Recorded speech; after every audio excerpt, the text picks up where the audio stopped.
বিসমিল্লাহির রহমানির রহিম। আসসালামু আলাইকুম। ইসলামী প্রজাতন্ত্র ইরানের বিশ্ব কার্যক্রমের বাংলা অনুষ্ঠানে আপনাদের স্বাগত জানাচ্ছি। এখন শুনবেন সূরা আলে ইমরানের ১৪৪ ও ১৪৫ নম্বর আয়াতের তিলাওয়াত ও তরজমা। أعوذ بالله من الشيطان الرجيم. بسم الله الرحمن الرحيم. وما محمد إلا رسول قد خلت من قبله الرسل أفإن مات أو قتلا انقلبتم على أعقابكم ومن ينقلب على عقبيه فلن يضر الله شيئا وسيجزي الله الشاكرين. وما كان لنفس أن تموت إلا بإذن الله كتابا مؤجلا. ومن يرد ثواب الدنيا نؤته منها ومن يرد ثواب الآخرة نؤته منها ومن يرد ثواب الدنيا نؤته منها ومن يرد ثواب الآخرة نؤته منها وسنجزي الشاكرين. صدق الله العلي العظيم. বিসমিল্লাহির রহমানির রহিম। মুহাম্মদ একান্তই আল্লাহর প্রেরিত রাসূল ছাড়া আর কিছু নয়। তাঁর আগেও বহু রাসূল অতিবাহিত হয়ে গেছেন। সুতরাং তিনি যদি মারা যান কিংবা নিহত হন, তাহলে কি তোমরা ইসলাম ত্যাগ করে সেই জাহিলি আর কুফরির যুগে ফিরে যাবে? মনে রেখো যে পেছনের দিকে ফিরে যাবে সে আল্লাহর কোনো ক্ষতি করবে না। তবে যারা আল্লাহর কৃতজ্ঞ বান্দা হয়ে থাকবে তাদেরকে তিনি পুরস্কৃত করবেন। কোন প্রাণী আল্লাহর অনুমতি ছাড়া মরতে পারে না। মৃত্যুর সময় তো নির্ধারিত আছে। যে ব্যক্তি দুনিয়াবী পুরস্কার লাভের আশায় কাজ করবে আমি তাকে দুনিয়া থেকেই দেব, আর যে ব্যক্তি পরকালীন পুরস্কার লাভের আশায় কাজ করবে সে পরকালের পুরস্কার পাবে এবং শুকরকারীদেরকে আমি অবশ্যই প্রতিদান দেব। সাদাকাল্লাহুল আলিয়্যুল আযীম। শ্রোতা বন্ধুরা, অর্থসহ পবিত্র কোরআনের তেলাওয়াত শুনলেন। আজ মঙ্গলবার 6 এপ্রিল, 23 চৈত্র এবং ফার্সি 17 ফারবার দিন। রেডিও তেহরানের সান্ধ্য অধিবেশনের বাংলা অনুষ্ঠানে আপনাদের প্রত্যেককে স্বাগত জানাচ্ছি। আমি রেজওয়ান হোসেন। এই অনুষ্ঠান প্রচারিত হচ্ছে বাংলাদেশ সময় রাত 8টা 23, ভারত সময় রাত 7টা 53 এবং তেহরান সময় বিকেল 6:53 বাংলাদেশ ও ভারতের শ্রোতারা সান্ধ্য অধিবেশন শুনতে পাবেন শর্টওয়েভ 31 মিটার ব্যান্ডে 9810 কিলোহার্টজে এবং সৌদি আরবে শোনা যাবে শর্টওয়েভ 31 মিটার ব্যান্ডে 9870 কিলোহার্টজে। ইন্টারনেটে আমাদের অনুষ্ঠান শোনার ঠিকানা parstoday.com/bn। ফেসবুকে সরাসরি শুনতে পাবেন এই ঠিকানায় facebook.com/Radio Tehran BN। এবারে আজকের অনুষ্ঠান সূচি জানিয়ে দিচ্ছি। প্রথমেই শুনবেন বিশ্বের সর্বশেষ খবরাখবর নিয়ে বিশ্ব সংবাদ। এতে ঢাকা ও কলকাতা থেকে পাঠানো বার্তা শুনতে পাবেন। এরপর সংবাদ ভাষ্যের অনুষ্ঠান দৃষ্টিপাতে পরমাণু সমঝোতা নিয়ে ভিয়েনায় বৈঠক শুরু হওয়া সম্পর্কে আমাদের ভাষ্যকারের একটি পর্যালোচনা শুনবেন। এরপর বাংলাদেশে করোনা পরিস্থিতিতে লকডাউন মেনে চলার ব্যাপারে জনগণের উদাসীনতা সম্পর্কে ঢাকা থেকে পাঠানো প্রতিবেদন থাকবে। দৃষ্টিপাতের পর যুবকদের উপর সামাজিক যোগাযোগ মাধ্যমের নেতিবাচক প্রভাব সম্পর্কে বিশেষ আলোচনা শুনতে পাবেন। কথাবার্তার পর প্রান্তিক আয়োজনে রয়েছে গল্প ও প্রবাদের গল্প শীর্ষক সাপ্তাহিক আলোচনা। সবশেষে সংক্ষিপ্ত সংবাদ।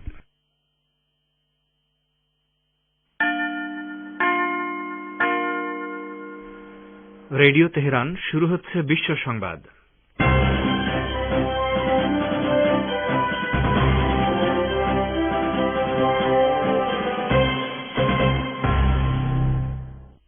প্রথমেই সংবাদ শিরোনাম।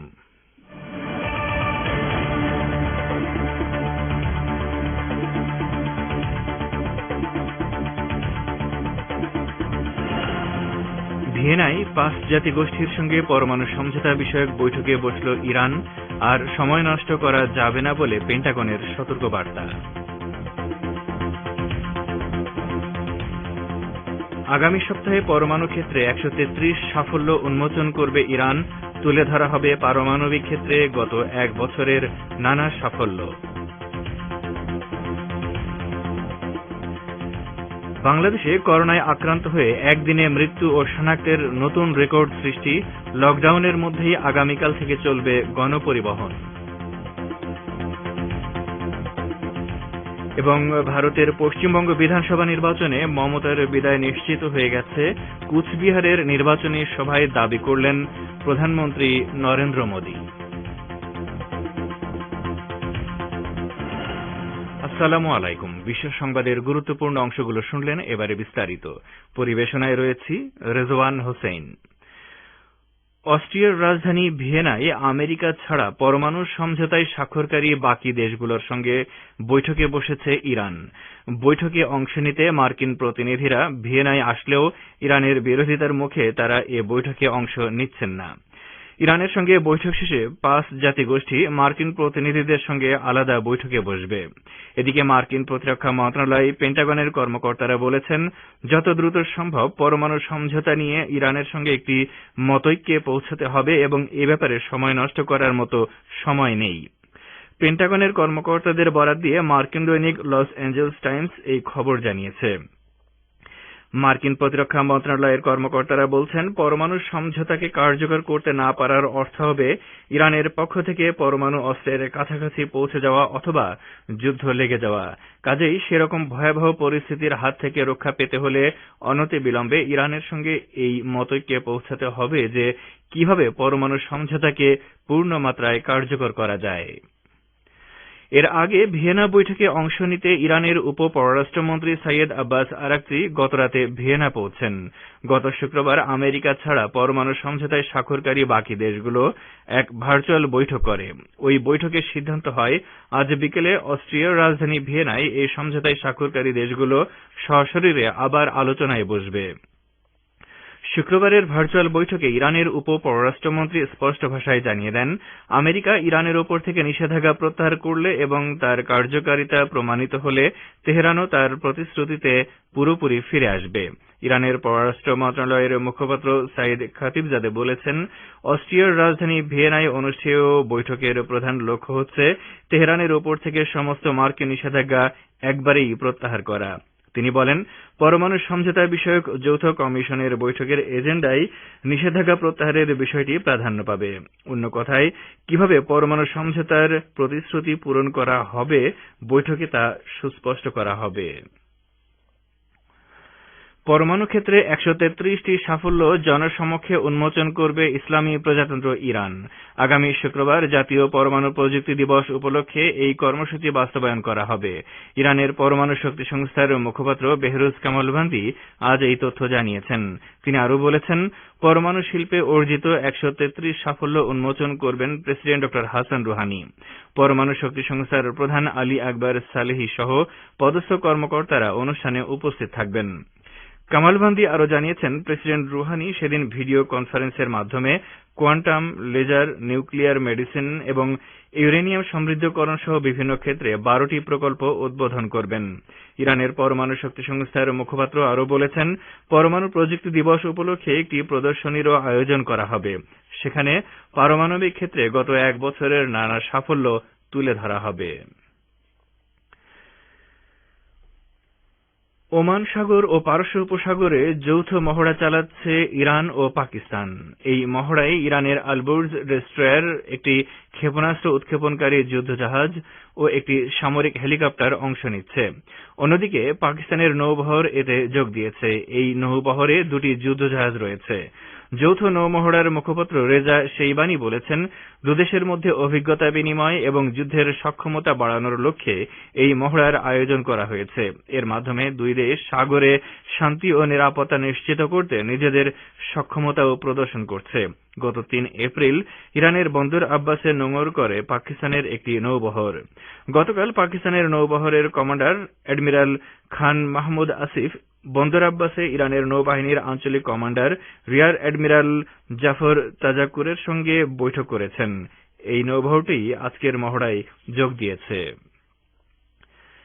আপনারা বিশ্ব সংবাদ শুনছেন রেডিও তেহরান থেকে, আর প্রচারিত হচ্ছে শর্টওয়েভ 31 মিটার ব্যান্ডে। বাংলাদেশে করোনা ভাইরাসে আক্রান্ত হয়ে একদিনে মৃত্যু ও শনাক্তের নতুন রেকর্ড সৃষ্টি হয়েছে। করোনায় গত 24 ঘণ্টায় মারা গেছেন 66 জন।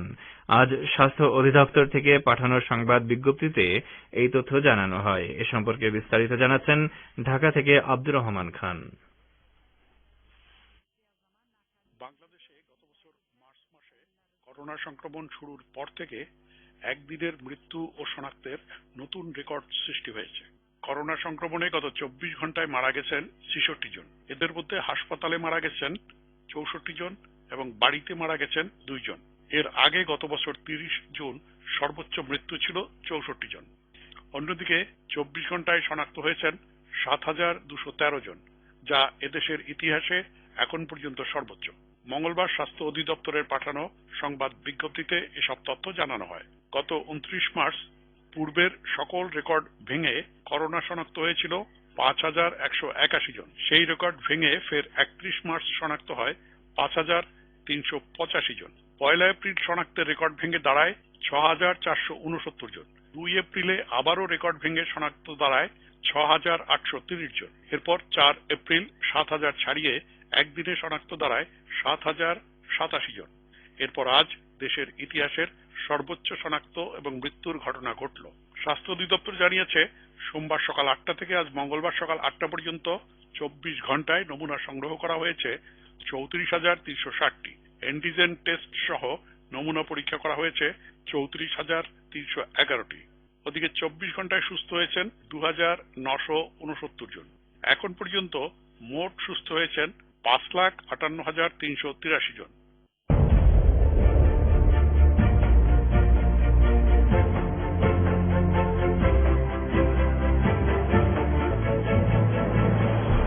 রেডিও তেহরান, খবরের সঙ্গে 24 ঘণ্টা। ভিজিট করুন আমাদের ওয়েব পেজ farstoday.com/bn।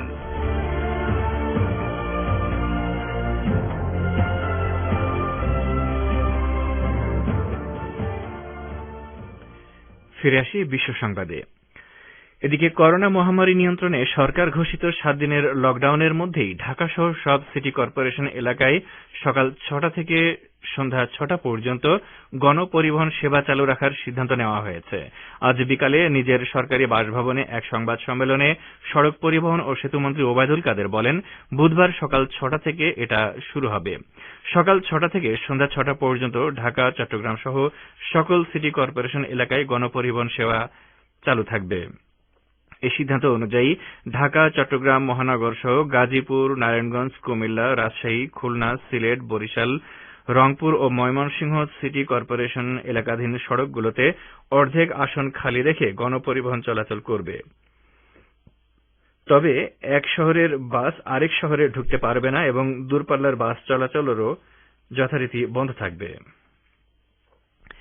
ভারতের পশ্চিমবঙ্গের মুখ্যমন্ত্রী মমতা বন্দ্যোপাধ্যায় বলেছেন, নির্বাচনকে কেন্দ্র করে কেন্দ্রীয় বাহিনী তৃণমূলের উপর অত্যাচার করছে। তিনি এ ব্যাপারে নির্বাচন কমিশন সহ কেন্দ্রীয় সরকারের ভূমিকার তীব্র সমালোচনা করেন।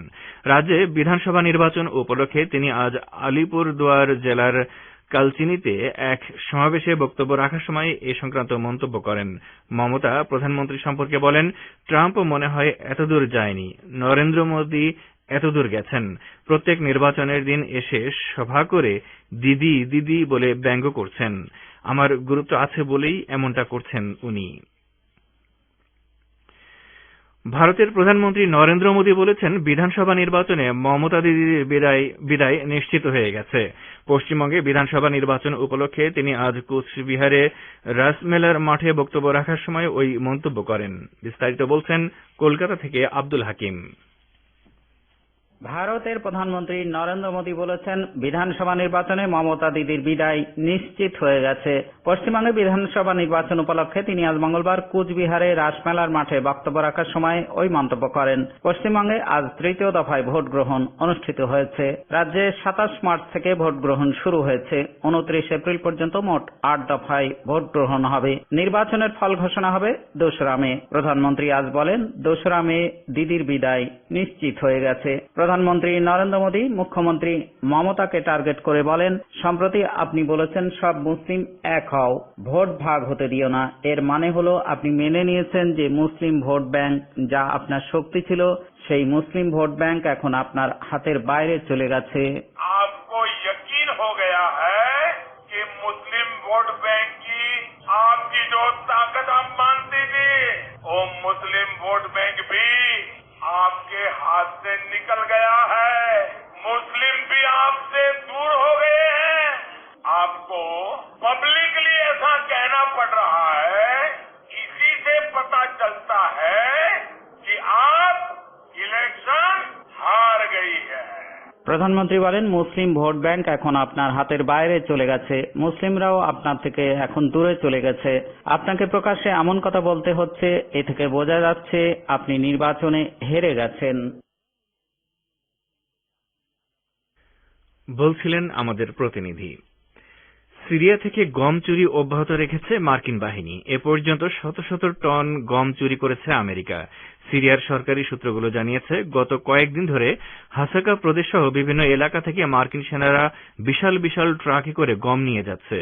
এসব গম ভর্তি ট্রাক অবৈধভাবে স্থাপিত আল ওয়ালিদ ক্রসিং পয়েন্ট দিয়ে ইরাকের উত্তরাঞ্চলে পাঠানো হচ্ছে। গতকাল সোমবারও হাসাকা প্রদেশের উত্তরাঞ্চলের বিভিন্ন গুদাম থেকে বহু টন গম নিয়ে গেছে মার্কিন বাহিনী। এই গম চুরিতে সিরিয়ায় তৎপর সন্ত্রাসীরা সহযোগিতা করছে। সিরিয়ার উত্তর ও পূর্ব অংশে এখনও আমেরিকার সেনাবাহিনী ও তাদের মদতপুষ্ট সন্ত্রাসীরা তৎপরতা চালাচ্ছে।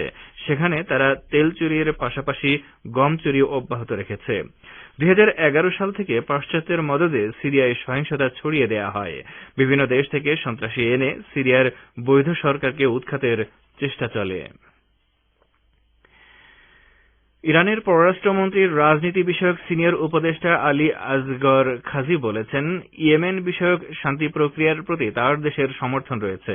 তিনি গতকাল ইয়েমেনের জাতীয় ঐক্যমতের সরকারের প্রধান আলোচক মোহাম্মদ আব্দুস সালামের সঙ্গে এক টেলিফোন আলাপে এই মন্তব্য করেন।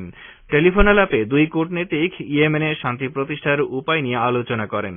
জাতিসংঘের ইয়েমেন বিষয়ক বিশেষ প্রতিনিধি মার্টিন গ্রিফিথস সাম্প্রতিক সময়ে শান্তি প্রতিষ্ঠার জন্য যে চেষ্টা চালাচ্ছেন সে ব্যাপারে আশা ব্যক্ত করেন আলী আসগর খাজি। আর এরই সাথে শেষ করছি রেডিও তেহরান থেকে আপাতত বিশ্ব সংবাদ।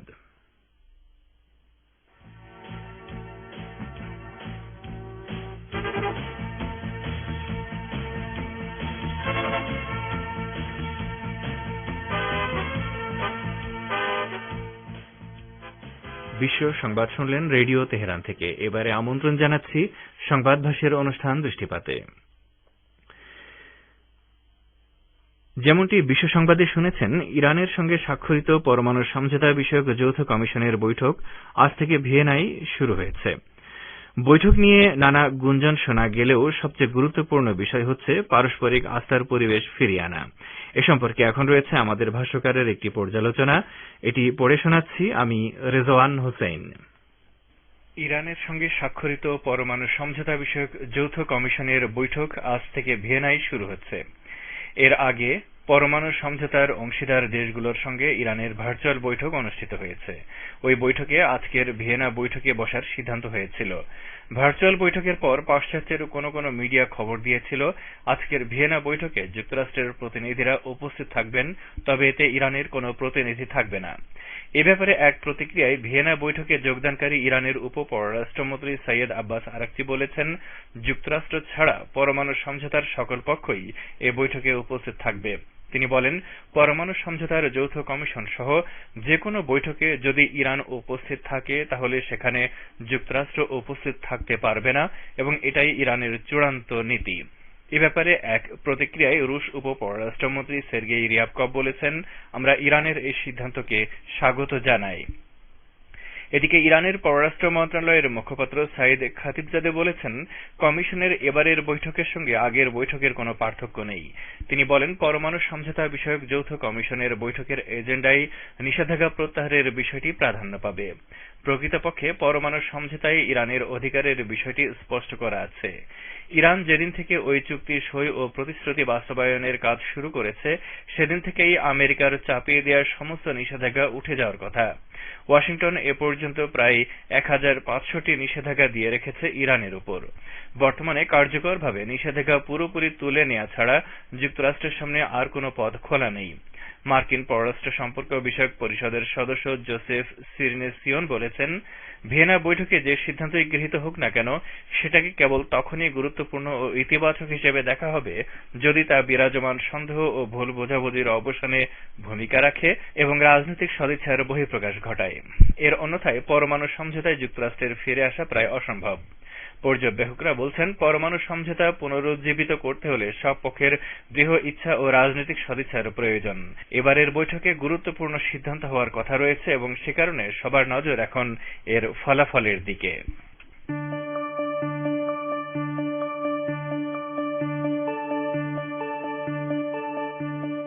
আপনারা রেডিও তেহরানের অনুষ্ঠান শুনছেন সরাসরি তেহরান স্টুডিও থেকে। ইন্টারনেটে আমাদের অনুষ্ঠান প্রতিদিন শুনুন এই ঠিকানায় parstoday.com/bn। ফেসবুক লাইভে যোগ দিন এই ঠিকানায় facebook.com/Radio Tehran BN। আমাদের কাছে ইমেল করার ঠিকানা radioteheran1982@gmail.com। দৃষ্টিপাতের এবারে বাংলাদেশ প্রসঙ্গ। বাংলাদেশে করোনা ভাইরাসের সংক্রমণ রোধে চলমান লকডাউন পুরোপুরি মেনে চলার ব্যাপারে রাজধানীবাসীদের মধ্যে অনেকটাই ঢিলেঢালা ভাব ও উদাসীনতা লক্ষ্য করা গেছে। এদিকে দেশে বিভিন্ন স্থানে দোকানপাট খোলা রাখার জন্য আন্দোলন চলছে। লকডাউনের সার্বিক পরিস্থিতি নিয়ে প্রতিবেদন করেছেন আমাদের বিশেষ প্রতিনিধি আব্দুর রহমান খান। বাংলাদেশে করোনা ভাইরাসের সংক্রমণ রোধে সরকার আরোপিত 7 দিনের লকডাউনের দ্বিতীয় দিনে আজ মঙ্গলবার রাজধানীতে দেখা গেছে অনেকটাই ঢিলেঢালা ভাব। রাজধানী সহ বিভিন্ন বিভাগে স্বাস্থ্যবিধির বিষয়েও দেখা গেছে উদাসীনতা। গতকালকের তুলনায় আজ রাস্তায় লোক চলাচল বেশি দেখা গেছে। প্রাইভেট কার ও সিএনজি চালিত অটো এবং প্রচুর রিক্সা চলাচল করেছে। অনেক জায়গায় আবার যানজটও দেখা গেছে। তবে রাজধানীর রাস্তায় বাস চলাচল বন্ধ থাকায় ভোগান্তিতে পড়েছেন অফিসগামী সাধারণ যাত্রীরা।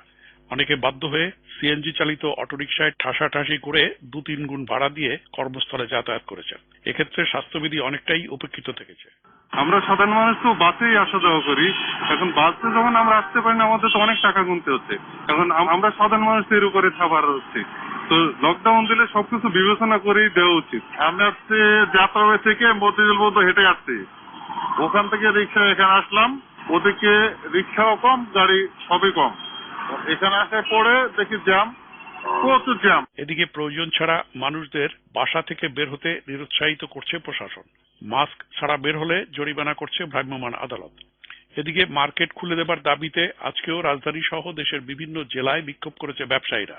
মিরপুর 1 নম্বর মোড়ে আজ মঙ্গলবার দুপুর 12টা থেকে 12:30 পর্যন্ত বিক্ষোভ কর্মসূচি পালন করেছে ব্যবসায়ীরা। এছাড়া নারায়ণগঞ্জের সিদ্ধিরগঞ্জে, ঢাকা চট্টগ্রাম মহাসড়কের সিমরাইল এলাকায়, বগুড়া শহরে এবং বরিশাল বিভাগীয় নগরীতেও এরকম বিক্ষোভ মিছিল হয়েছে। লকডাউনের মেয়াদ যেন আর বৃদ্ধি করা না হয়, আর এই যে 2-4 দিন যে কদিন আছে এটা আমাদের সীমিত সময়ের জন্য হলো, আমাদের দোকানগুলো যেন খুলতে দেওয়া হয়। এর আগে গতকাল সন্ধ্যায় করোনা বিষয়ক সরকারি নির্দেশনা কার্যকর করতে গিয়ে ফরিদপুরের সাতলা উপজেলায় পুলিশের সাথে স্থানীয় জনতার সংঘর্ষে একজন মাদ্রাসা ছাত্র নিহত হয়েছেন। এ সময় উপজেলার বিভিন্ন স্থানে গুজব ছড়িয়ে পড়ে পুলিশের গুলিতে 2 জন নিহত হয়েছেন। এমন গুজবে শত শত মানুষ গিয়ে থানা এবং উপজেলা কমপ্লেক্স ঘেরাও করেন। পুলিশের ভাষ্য, গতকাল সন্ধ্যা 7টা থেকে রাত 11টা পর্যন্ত সালতায় ব্যাপক ধ্বংসযজ্ঞ চলে।